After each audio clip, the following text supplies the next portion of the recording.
ഇപ്പോൾ വയനാട്ടിൽ നിന്ന് നമ്മുടെ റിപ്പോർട്ടർ തിയോഫിൻ ചേരുകയാണ്. തിയോഫിൻ, പ്രധാനമന്ത്രി രാവിലെ എത്തുമെന്ന് പറഞ്ഞ സമയത്തിനും അല്പം മുമ്പ് തന്നെ കണ്ണൂർ വിമാനത്താവളത്തിൽ എത്തി. അതിനുശേഷം കേരളത്തിൻ്റെ മുഖ്യമന്ത്രി പിണറായി വിജയനും ഗവർണർക്കും ചീഫ് സെക്രട്ടറിക്കും ഒപ്പം ഹെലികോപ്റ്ററിൽ അദ്ദേഹം വയനാട്ടിൽ എത്തി. അതിനുശേഷം റോഡ് മാർഗം ചൂരൽമലയിലേക്കും മറ്റ് പ്രദേശങ്ങളിലേക്കും ഒക്കെ പോയി അവിടെ ദുരിതത്തിൽപ്പെട്ടവരെയൊക്കെ അദ്ദേഹം കണ്ടു, ആശ്വസിപ്പിച്ചു. ഏറ്റവും ഒടുവിൽ കളക്ട്രേറ്റിലെത്തി അവിടുത്തെ യോഗത്തിൽ പങ്കുകൊണ്ടു അദ്ദേഹം സംസാരിച്ചു, തിരിച്ചുപോയി. എന്താണ് നമുക്ക് പ്രേക്ഷകരെ ഇക്കാര്യങ്ങളിലൊക്കെ കാണുന്ന പ്രത്യേകമായ കാര്യങ്ങൾ അറിയിക്കാനായി ഉള്ളത്? വളരെ ചുരുക്കി പറയുകയാണെങ്കിൽ.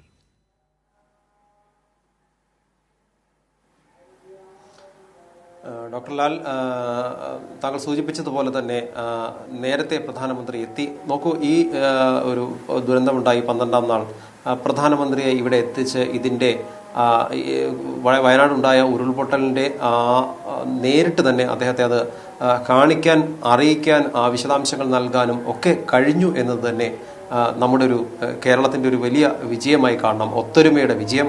സർക്കാരും സർക്കാരിൻ്റെ ഉദ്യോഗസ്ഥർ, അതോടൊപ്പം തന്നെ മന്ത്രിമാർ, എല്ലാവരും ഒരു രാഷ്ട്രീയ വ്യത്യാസവുമില്ലാതെ ജനപ്രതിനിധികളൊക്കെ ഉദ്യോഗസ്ഥരെല്ലാം ചേർന്ന് ജനങ്ങളും ഒപ്പം നിന്ന് പ്രവർത്തിച്ചതിൻ്റെ ഒരു ഫലത്തിൽ നമുക്കിതിന് സാധിച്ചു.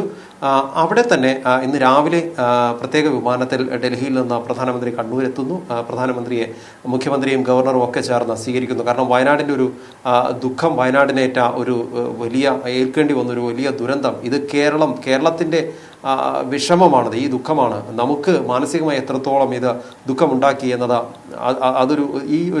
എല്ലാവരും ഒരുമിച്ച് പ്രധാനമന്ത്രിയെ സ്വീകരിച്ച് കൊണ്ടുവന്നത് ബോധ്യപ്പെടുത്താൻ കഴിഞ്ഞു എന്നതാണ് നമ്മുടെ ഒരു വലിയ നേട്ടമായി നമുക്ക് കാണേണ്ടത്. കാരണം പ്രധാനമന്ത്രി വരുമ്പോൾ അദ്ദേഹത്തെ കണ്ണൂരിൽ നിന്ന് ഹെലികോപ്റ്ററിൽ പുറപ്പെട്ട പ്രധാനമന്ത്രി നമ്മുടെ വയനാട്ടിലെ കൽപ്പറ്റയിലെ ഹെലിപ്പാഡിൽ ഇറങ്ങുന്നതിന് മുൻപ് ഈ ദുരന്ത ഭൂമിക്ക് മുകളിലൂടെ ആകാശ യാത്ര നടത്തി. അദ്ദേഹത്തിന് ആ ദൃശ്യങ്ങളെല്ലാം, കാരണം നമുക്കറിയാം പലപ്പോഴും നമ്മൾ ആ ദുരന്തം ഉണ്ടായ സമയത്ത് ഏരിയൽ വ്യൂ ഉള്ള ഡ്രോൺ ദൃശ്യങ്ങൾ വന്നപ്പോഴാണ് നമുക്ക് പ്രേക്ഷകർക്ക് ശരിക്കും ഇത് എത്രത്തോളം ആഴമുള്ളതാണ്, എത്രത്തോളം വ്യാപ്തി ഉള്ളതാണ് ഈ ദുരന്തം എന്ന്, ഉരുൾപൊട്ടലിൻ്റെ വ്യാപ്തി എത്രത്തോളമാണെന്ന് ബോധ്യപ്പെടുത്താൻ കഴിഞ്ഞത്.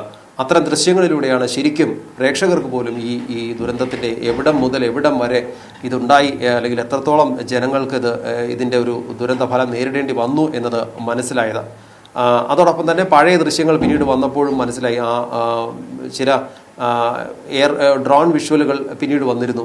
നേരത്തെ ഈ ചൂരൽമലയിൽ സ്കൂളിൻ്റെ ദൃശ്യങ്ങൾ ഉൾപ്പെടെ നേരത്തെ ചിത്രീകരിച്ചിരുന്നതാണ്. അപ്പോൾ അതുമായി താരതമ്യം ചെയ്താണ് ജനങ്ങൾക്ക് തന്നെ ഇത് മനസ്സിലായത്. അപ്പോൾ ആ ദുരന്തത്തിൻ്റെ വ്യാപ്തി മനസ്സിലാക്കി കൊടുക്കാനായി ഹെലികോപ്റ്റർ യാത്ര, ആ യാത്രയിൽ ചീഫ് സെക്രട്ടറിയാണ് ഈ കാര്യങ്ങളെല്ലാം വിശദീകരിച്ചത്. എവിടെ മുതൽ എവിടം വരെയാണ്, എത്ര ദൂരം, എത്ര നീളത്തിൽ, എത്ര വീതിയിൽ ഇത് നശിച്ചു പോയിട്ടുണ്ട് എന്നുള്ളത് ആ ഒറ്റ നോട്ടത്തിൽ അത് നമുക്ക് മനസ്സിലാവുമെങ്കിലും എത്രത്തോളം പേർക്ക് അവിടെ വീട് നഷ്ടപ്പെട്ടു, വിദ്യാലയങ്ങൾ നഷ്ടപ്പെട്ടു, ഇക്കാര്യങ്ങളെല്ലാം കൃത്യമായി തന്നെ ചീഫ് സെക്രട്ടറിക്ക് അത് ഹെലികോപ്റ്ററിനുള്ളിൽ വെച്ച് തന്നെ വിശദീകരിച്ചു കൊടുക്കാൻ സാധിച്ചു. അതുകൂടി മനസ്സിലാക്കിക്കൊണ്ടാണ് പ്രധാനമന്ത്രി കൽപ്പറ്റയിലെ സ്കൂൾ ഗ്രൗണ്ടിൽ ഹെലിപ്പാഡിൽ ഇറങ്ങുന്നത്. അവിടെ നിന്നും റോഡ് മാർഗം പിന്നീട് ഈ ദുരന്ത ഭൂമിയായ ചൂരൽമലയിലേക്ക് പോകുന്നു. അവിടെ ഒരുപക്ഷെ കേന്ദ്ര സർക്കാർ കരുതിയിരുന്നതിനേക്കാൾ എന്താണോ ഇത്രയും ദിവസം കേന്ദ്ര സർക്കാരിന്റെ പ്രതിനിധികൾ പലപ്പോഴും അഭിപ്രായപ്പെട്ടിരുന്നത്, അതൊക്കെ ആയിരിക്കുമല്ലോ ഒരുപക്ഷെ പ്രധാനമന്ത്രിക്കും അവിടെ ഒരു ഫീഡ്ബാക്കായി കിട്ടിയിട്ടുണ്ടാകുക. അതിനേക്കാളൊക്കെ വലിയൊരു ദുരന്തമാണ് വയനാട്ടിൽ ഉണ്ടായത് എന്ന് ഒരുപക്ഷെ പ്രധാനമന്ത്രിക്ക് ഇന്ന് നേരിട്ട് കാര്യങ്ങൾ കണ്ടപ്പോൾ മനസ്സിലായി എന്ന് വേണമോ കരുതാൻ?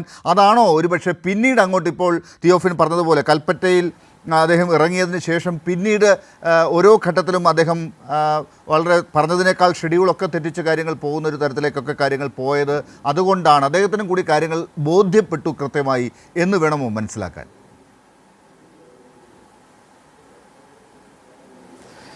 തീർച്ചയായും ലാൽ, അങ്ങനെ തന്നെ വേണം നമുക്കത് മനസ്സിലാക്കേണ്ടത്. കാരണം പലപ്പോഴും നേരിട്ട് ഇവിടെ എത്താതെ ദില്ലിയിലിരുന്ന് കേട്ടറിയുന്ന കാര്യങ്ങൾ, ഉദ്യോഗസ്ഥർ നൽകുന്ന വിവരങ്ങൾ, ഒപ്പം മറ്റ് മന്ത്രിമാരുൾപ്പെടെയുള്ളവർ നൽകുന്ന വിവരങ്ങൾ, വാർത്തകളായി കാണുന്ന വിവരങ്ങൾ, ഇതെല്ലാം കാരണം ഇത് മുഴുവനും ഒരുപക്ഷെ ഒറ്റയടിക്ക് ഈ ദുരന്തത്തെക്കുറിച്ചുള്ള മുഴുവൻ കാര്യങ്ങളും പ്രധാനമന്ത്രിയുടെ മുന്നിലേക്ക് അത് എത്തണമെന്നില്ല. കാരണം ഇന്ത്യയുടെ പല കാര്യങ്ങളിലെ പല വിഷയങ്ങളിൽ പല സംസ്ഥാനങ്ങളിലെ കാര്യങ്ങളും അദ്ദേഹത്തിൻ്റെ പക്കലേക്ക് എത്തുമ്പോൾ ആ കൂട്ടത്തിൽ ഒന്നായിട്ട് മാത്രമായിരിക്കും ഒരുപക്ഷെ. പക്ഷേ ദേശീയ തലത്തിൽ അന്താരാഷ്ട്ര തലത്തിൽ തന്നെ ഉൾപ്പെടെ മാധ്യമങ്ങൾ ഇത് റിപ്പോർട്ട് ചെയ്തപ്പോൾ ശ്രദ്ധിക്കപ്പെട്ടിരുന്നു. പക്ഷേ എത്രത്തോളം കേരളത്തെ ഇത് ബാധിച്ചു, വയനാട്ടിലെ ജനങ്ങളെ ഇത് എത്രത്തോളം ബാധിച്ചു, എത്രത്തോളം ഒരു മെൻ്റൽ ട്രോമ ഇത് വയനാട്ടിലെ ജനങ്ങൾക്കും കേരളത്തിലെ മുഴുവൻ ജനങ്ങൾക്കും കേരളത്തിനാകെ ഇത് ഉണ്ടാക്കി എന്നത് ബോധ്യപ്പെടുത്താൻ നമുക്ക് ശരിക്കും ഇന്ന് മാത്രമാണ് കഴിഞ്ഞത്. ഇത് ആ യാത്രയിൽ തന്നെ അദ്ദേഹത്തിന് അത് ബോധ്യപ്പെട്ടു. അതുകൊണ്ടാണ് ലാൽ നേരത്തെ സൂചിപ്പിച്ചതുപോലെ തന്നെ ഈ ഷെഡ്യൂളുകളെല്ലാം വൈകിയാണ് പോയിക്കൊണ്ടിരുന്നത്. നമ്മൾ പകലത് റിപ്പോർട്ട് ചെയ്യുമ്പോഴും പറഞ്ഞിരുന്നതാണ്. അതുകൊണ്ടാണ് നമുക്കൊരു സംശയം അവസാന ഘട്ടത്തിലുണ്ടായിരുന്നു. ഒരു പക്ഷേ അവലോകന യോഗത്തിൽ പ്രധാനമന്ത്രി പങ്കെടുക്കാതെ മടങ്ങുമോ എന്നൊരു സംശയം, അത്തരത്തിൽ ചില ഒരു സംശയിക്കപ്പെടുന്ന ഒരു സൂചനകളും നമുക്ക് വന്നിരുന്നു. എന്നാൽ അതെല്ലാം കവർ ചെയ്തുകൊണ്ട് തന്നെ ഈ ദുരന്തത്തിന്റെ വ്യാപ്തി തിരിച്ചറിയാൻ കഴിഞ്ഞതുകൊണ്ട് തന്നെയാണ് പ്രധാനമന്ത്രി വൈകുന്നേരത്തെ അവലോകന യോഗത്തിൽ ഇവിടെ നിന്നും വയനാട് നിന്നും മടങ്ങേണ്ട സമയത്തിനൊക്കെ അപ്പുറം ഈ സമയം നീണ്ടുപോയിട്ട് പോലും ഈ യോഗത്തിൽ പങ്കെടുത്ത് കൃത്യമായ വിവരങ്ങൾ ഉദ്യോഗസ്ഥരിൽ നിന്നും മുഖ്യമന്ത്രിയിൽ നിന്നും മന്ത്രിമാരിൽ നിന്നും ഒക്കെ കേട്ടറിഞ്ഞ് ജില്ലാ കളക്ടർ ഉൾപ്പെടെയുള്ളവർ ഈ യോഗത്തിൽ പങ്കെടുത്തിരുന്നു. അതെല്ലാം വിവരങ്ങൾ അറിഞ്ഞ ശേഷം എനിക്ക് തോന്നുന്നു ഏറെക്കുറെ ഒരു 50 മിനിറ്റോളം ഈ അവലോകന യോഗത്തിൽ അദ്ദേഹം ഇരുന്നു എന്നാണ് നമുക്ക് മനസ്സിലാവുന്നത്. അത്രയും കാര്യങ്ങൾ കേട്ടറിയാൻ നമുക്ക് ഇത്രയും തിരക്കുള്ള നമുക്കറിയാം. പലപ്പോഴും വളരെ പെട്ടെന്ന് കൃത്യമായ ഷെഡ്യൂളിൽ കാര്യങ്ങൾ കഴിഞ്ഞ് മുന്നോട്ട് ഓരോ സ്ഥലത്തേക്കും പോയിക്കൊണ്ടിരിക്കുന്ന ഒരാളാണ് പ്രധാനമന്ത്രി നരേന്ദ്രമോദി. പക്ഷേ അദ്ദേഹത്തിന് വയനാട്ടിനെ സംബന്ധിച്ച് അദ്ദേഹത്തിൻ്റെ എല്ലാ ഷെഡ്യൂളുകളിലും വൈകി പോയിരുന്നു. കാരണം അത് അദ്ദേഹം ക്ഷമാപൂർവം തന്നെ അദ്ദേഹം തന്നെയാണ് ഓരോരുത്തരോടും കണ്ട് സംസാരിച്ച് നമുക്കറിയാം ചൂരൽമലയിൽ ആളുകളോട് സംസാരിച്ചിരുന്നു. അവിടെ ജില്ലാ കളക്ടർ ഉൾപ്പെടെയുള്ള ഉദ്യോഗസ്ഥരൊക്കെ കാര്യങ്ങൾ വിശദീകരിച്ചു. പട്ടാളക്കാരോട് അദ്ദേഹം കാര്യങ്ങൾ ആരാഞ്ഞിരുന്നു. കാരണം അവർ നടത്തിയ എത്രത്തോളം പ്രവർത്തനങ്ങൾ ഇവിടെ നടത്തി, എവിടെയെല്ലാമാണ്, എന്തെല്ലാം കാര്യങ്ങളാണ് എന്ന കാര്യം ചോദിച്ചറിഞ്ഞു. മറ്റു ഉദ്യോഗസ്ഥരോട് ഉൾപ്പെടെ സ്കൂൾ നശിച്ചു പോയത് എവിടെയാണ് എന്ന് അന്വേഷിച്ചു. ആ കുട്ടികളുടെ കാര്യങ്ങൾ നമുക്കറിയാം. കുട്ടികൾ ഇവിടെ ഈ ദുരന്തമുണ്ടായ ഭൂമിയിൽ നിന്ന് ജീവൻ വെടിഞ്ഞു പോയത് 36 കുട്ടികളാണ്. അത് കണക്ക്. ഇതുകൂടാതെ 17ഓളം കുട്ടികളെ കാണാതായിട്ടുണ്ട്. ഇതിൽ എത്ര പേർ ജീവനോടെ ഉണ്ട് എന്ന് നമുക്കറിയില്ല. അത് അങ്ങനെയാണെങ്കിൽ ഇത്രയധികം കുട്ടികൾ വിദ്യാർത്ഥികൾ അവിടെ ജീവൻ വെടിഞ്ഞിട്ടുണ്ട്. പിന്നെ 3 കുട്ടികൾക്ക് മാതാപിതാക്കളെ നഷ്ടപ്പെട്ടു. അതെല്ലാം കുട്ടികളെ സംബന്ധിക്കുന്ന വിഷയങ്ങൾ. ഇത് മാത്രമല്ല, കാർഷിക മേഖലയ്ക്കുണ്ടായ നഷ്ടങ്ങളുണ്ട്. മറ്റ് ഇൻഫ്രാസ്ട്രക്ചർ എല്ലാം നഷ്ടപ്പെട്ടു. ഒരുപാട് നാശനഷ്ടങ്ങളുണ്ടായി വൈദ്യുത മേഖലയ്ക്കുൾപ്പെടെ. അതോടൊപ്പം ഇത്രയും വീടുകൾ പൊടി പോലുമില്ല, അടിത്തറ പോലുമില്ലാതെയാണ് വീടുകൾ ഒലിച്ചു പോയത്.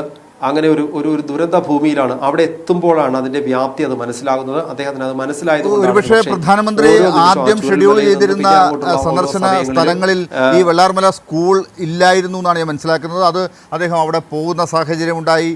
അവിടുത്തെ കുട്ടികളുടെ കാര്യം ഇപ്പോൾ തിയോഫിൻ സൂചിപ്പിച്ചതുപോലെ ആ കാര്യങ്ങളൊക്കെ വ്യക്തമായി അദ്ദേഹത്തിന് അറിയാൻ സാധിച്ചു. അത് കഴിഞ്ഞിട്ട് ക്യാമ്പിലേക്ക് പോകുന്നു. മറ്റു സ്ഥലങ്ങളൊക്കെ ഈ ബെയിലിപ്പാലം ഉൾപ്പെടെയുള്ളതൊക്കെ സന്ദർശിച്ചതിന് ശേഷം ക്യാമ്പിലേക്ക് പോകുന്നു. ക്യാമ്പിൽ ആളുകളെ കാണുന്നു, അവിടുത്തെ കാര്യങ്ങൾ മനസ്സിലാക്കുന്നു.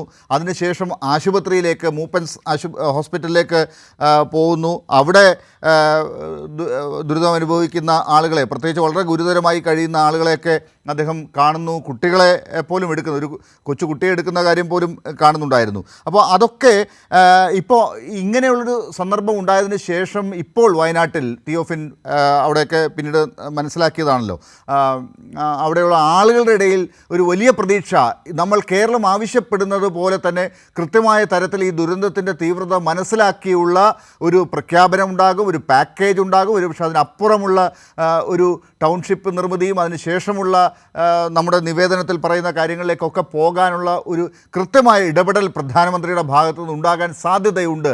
ആ ഒരു പ്രതീക്ഷയാണ് അവിടെയുള്ള ആളുകൾക്കിപ്പോൾ വന്നിരിക്കുന്നത് എന്ന് കാണാമോ തിയോഫിൻ?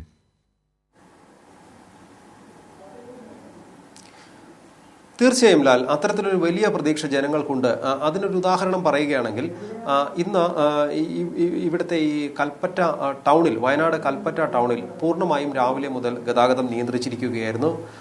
പ്രധാനമന്ത്രി വരുന്ന സമയത്തിന് മണിക്കൂറുകൾ മുൻപേ തന്നെ, അദ്ദേഹം പോയ ശേഷവുമുള്ള സമയം വരെ നോക്ക്, നമ്മൾ നേരത്തെ സൂചിപ്പിച്ചതുപോലെ ഈ ഷെഡ്യൂൾ വൈകിയിരുന്നു. അപ്പോൾ ഇവിടെ നിന്ന് പ്രധാനമന്ത്രി കണ്ണൂരിലേക്ക് തിരിച്ചു പോകുന്ന സമയവും വൈകി. ഈ അവലോകന യോഗവും സന്ദർശനങ്ങളും ഒക്കെ ഇങ്ങനെ സമയം നീണ്ടു പോകുന്നതനുസരിച്ചുള്ള മാറ്റങ്ങൾ വന്നിരുന്നു. ആ സമയം മുഴുവൻ ഈ നഗരത്തിലെ പ്രധാന റോഡിലെ ഗതാഗതം നിയന്ത്രിച്ചിരിക്കുകയായിരുന്നു. സ്വകാര്യ വാഹനങ്ങളൊന്നും കടത്തിവിട്ടിരുന്നില്ല. ഇതെല്ലാം ഉണ്ടാകുമ്പോഴും ജനങ്ങൾ ഇതൊരു പ്രയാസമായി കണ്ടിരുന്നില്ല. നമുക്കറിയാം, പലപ്പോഴും പല നഗരങ്ങളിലും VIP സന്ദർശനങ്ങൾ ഉണ്ടാകുമ്പോൾ ഗതാഗത നിയന്ത്രണം ജനങ്ങൾ വിഷമത്തോടു കൂടിയാണ്, അതിനുള്ളൊരു അസ്വസ്ഥതയും പ്രയാസങ്ങളും തങ്ങളുടെ കാര്യങ്ങൾക്ക് പോകാൻ കഴിയാതെ വരുന്നതിലൊക്കെ ഒരു വിഷമം ജനങ്ങൾക്കുണ്ടായിരുന്നു. പക്ഷേ ഇവിടെ ഈ പ്രതീക്ഷ ഇവിടെ ബാക്കി നിൽക്കുന്നത് കൊണ്ട് ഇതിനുവേണ്ടി ജനങ്ങൾ ഇത് എല്ലാം യാതൊരു വിഷമവും ഇല്ലാതെ ഈ നിയന്ത്രണങ്ങളെല്ലാം ജനങ്ങൾ അംഗീകരിച്ചു. അതുകൊണ്ട് തന്നെ ഈ നമുക്കറിയാം, നമ്മൾ നേരത്തെ സൂചിപ്പിച്ച പോലെ നമ്മൾ ഉൾപ്പെടെ മാധ്യമങ്ങളെല്ലാം ഇതിൻ്റെ എല്ലാ കൃത്യസമയം, ഓരോ സമയത്തും എവിടെയാണ് സന്ദർശനം, എവിടെ എത്തുന്നു, പ്രധാനമന്ത്രി ആരെ കാണുന്നു എന്ന കാര്യങ്ങളെല്ലാം നമ്മൾ റിപ്പോർട്ട് ചെയ്തിരുന്നു. അതനുസരിച്ച് കൃത്യമായ വിവരങ്ങൾ ജനങ്ങൾക്കും കിട്ടിക്കൊണ്ടിരിക്കുന്നു. ഈ ഒരു റിപ്പോർട്ടിൻ്റെ കൂടി അടിസ്ഥാനത്തിൽ ഈ ദുരിതാശ്വാസ ക്യാമ്പിൽ ചെല്ലുന്നതും ആശുപത്രിയിൽ കഴിയുന്നവരെ സന്ദർശിച്ചതും ഒക്കെ എത്തിയപ്പോൾ തന്നെ ഈ ദുരന്തം എന്താണ്, എത്രത്തോളം ഇത് ജനങ്ങളെ ബാധിച്ചു എന്നത് പ്രധാനമന്ത്രിക്ക് മനസ്സിലാക്കാൻ കഴിഞ്ഞിട്ടുണ്ട് എന്നത് ജനങ്ങൾക്കും ബോധ്യം വന്നിരിക്കുന്നു. അതുകൊണ്ട് വലിയ പ്രതീക്ഷ വയനാട്ടിലെ ജനങ്ങൾക്കും മലയാളികൾക്ക് ആകെയും ഈ ഒരു വിഷയത്തിൽ വന്നിട്ടുണ്ട്. കാരണം നേരിട്ട് കണ്ട് ബോധ്യപ്പെടുന്നതാണ്. ഈ ഹെലികോപ്റ്ററിൽ അദ്ദേഹം പോകുന്ന ദൃശ്യങ്ങൾ, അദ്ദേഹത്തിന് ചീഫ് സെക്രട്ടറി കാര്യങ്ങൾ വിശദീകരിച്ച് നൽകുന്ന ദൃശ്യങ്ങളൊക്കെ ജനങ്ങൾ കണ്ടതാണ്. അതുകൊണ്ട് തന്നെ വലിയ പ്രതീക്ഷ ജനങ്ങൾക്ക് ഇക്കാര്യത്തിൽ വന്നിട്ടുണ്ട്.